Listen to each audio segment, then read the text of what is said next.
Last episode, we watched Ukraine survive the 1500s the hard way, raided from the south, ruled from the west, and squeezed from every direction by empires that couldn't agree on anything except that Ukrainian land was worth having. The Cossacks were growing, the Orthodox Church was holding the culture together, and underneath the surface, a pressure had been building for 100 years that was about to find its release. Welcome to Episode 2, the 1600s, the century where Ukraine stops surviving and starts fighting for something bigger.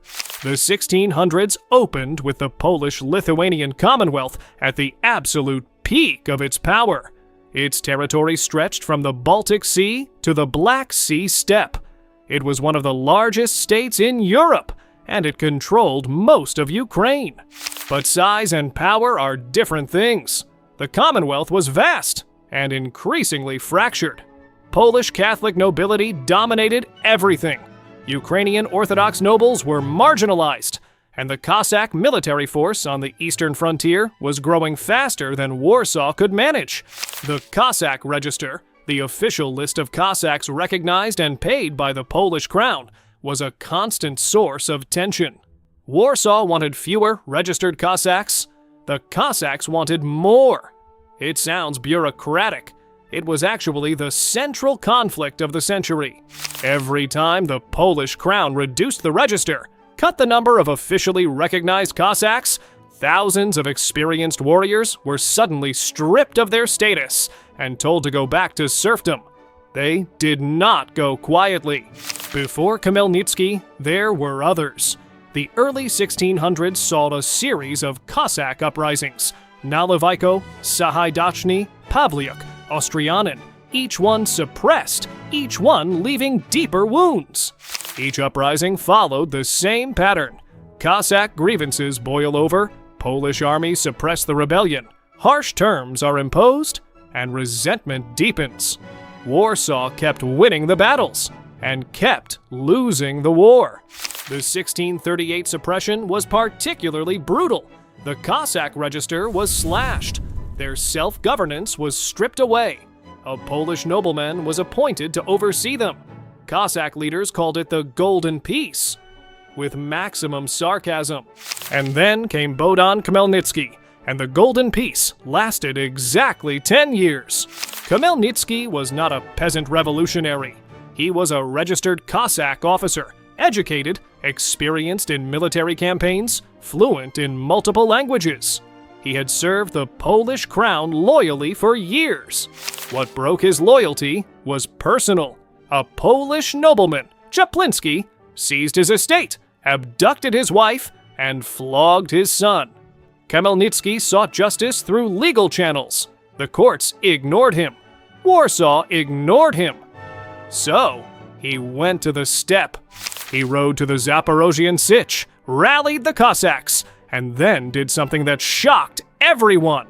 He rode further south and formed an alliance with the Crimean Khanate.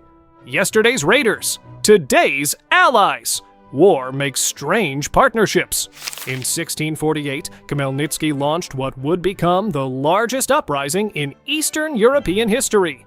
And the Polish army, the same army that had crushed every previous Cossack revolt, walked straight into disaster. The Battle of Zhovty Vody, the Battle of Korsun, the Battle of Batych, 3 devastating Polish defeats in a single year. 3 of the Commonwealth's most experienced armies gone. The most decisive was the Battle of Batych in 1652, where the Cossack-Tatar alliance annihilated a Polish army and captured most of its officers. News of Batych reached Warsaw like a physical blow. Meanwhile, across Ukraine, the uprising unleashed something beyond military conflict. Peasants rose against Polish landlords. Jewish communities, associated in the popular mind with the estate management system, were massacred in catastrophic pogroms. The violence was enormous and indiscriminate. Out of the uprising, something extraordinary emerged. Khmelnytsky didn't just win battles, he built institutions. What historians call the Hetmanate, a Cossack state with its own administration, its own army, its own territory. The Hetmanate was organized around military regiments, polks, each governing its own territory in peacetime and becoming a fighting unit in war. It was efficient, practical, and genuinely Ukrainian in character. For the first time in Ukrainian history, there was something that looked like a Ukrainian state, with Ukrainian leadership, Ukrainian laws, and Ukrainian armed forces. It was imperfect, unstable, and constantly under threat. But it existed. After his greatest victories, Khmelnytsky had Poland on its knees. He could have pushed for complete independence. Instead, he negotiated. The 1649 Treaty of Zboriv created an autonomous Cossack zone within the Commonwealth. It was less than full independence, but more than Ukraine had ever had.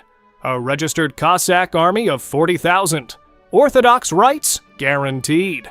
A Cossack officer class with noble privileges. On paper, it was remarkable. On reality, it lasted 2 years. The Polish nobility refused to implement the terms. The Tatar allies, whose support was never unconditional, but switched sides at a critical battle in 1651, leaving Khmelnytsky exposed at Berestechko. Berestechko was a catastrophic defeat.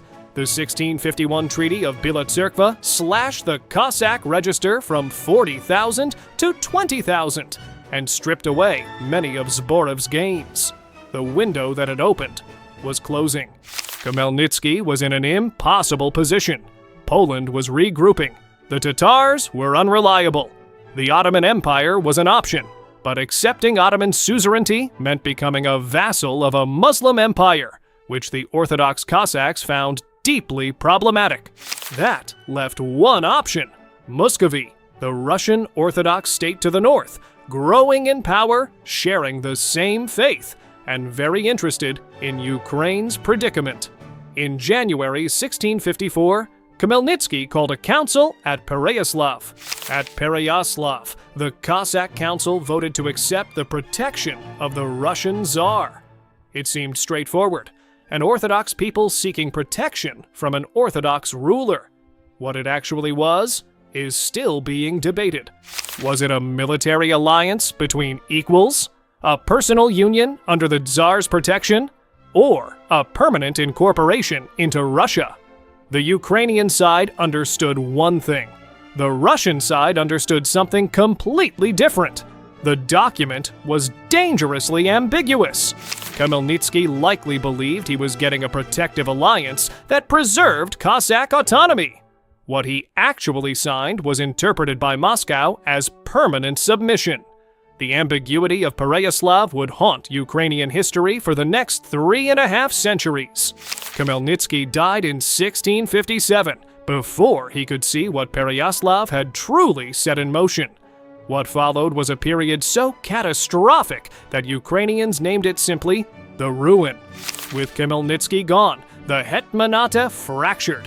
Rival hetmans backed by different foreign powers, Russia, Poland, the Ottomans, carved Ukraine into competing zones.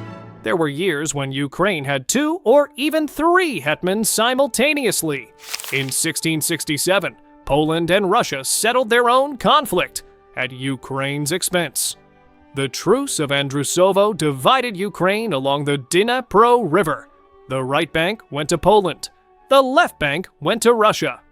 Ukraine was cut in half. Neither side asked Ukraine. The human cost of the ruin was staggering. Decades of war, famine, plague, and population flight reduced Ukraine's population by estimates ranging from 30 to 50%. Entire regions were abandoned.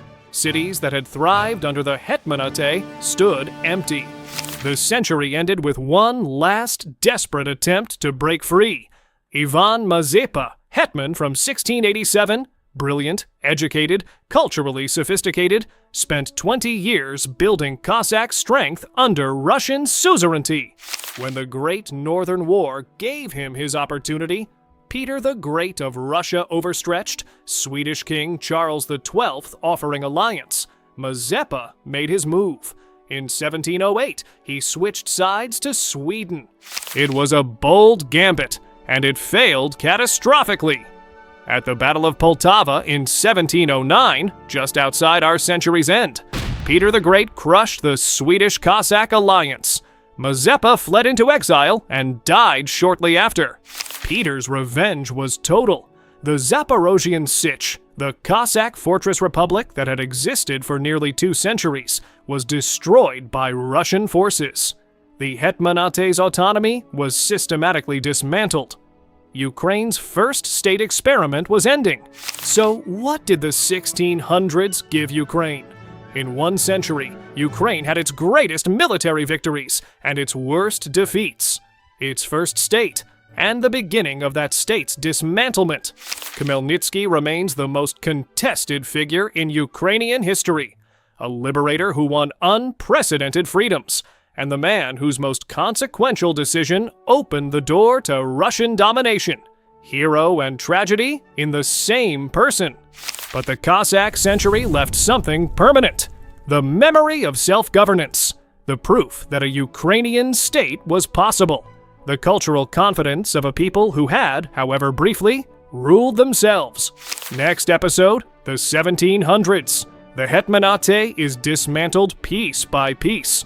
Peter the Great and then Catherine the Great systematically erase every institution of Ukrainian autonomy. The very name, Ukraine, is suppressed. But in the darkness of imperial rule, something unexpected happens. Ukrainian writers, philosophers, and poets begin building a national identity so powerful that no empire can legislate it out of existence. The Pen versus the Empire, Episode 3, the 1700s. Coming next. This has been 100 years of Ukraine. I'll see you in the next century.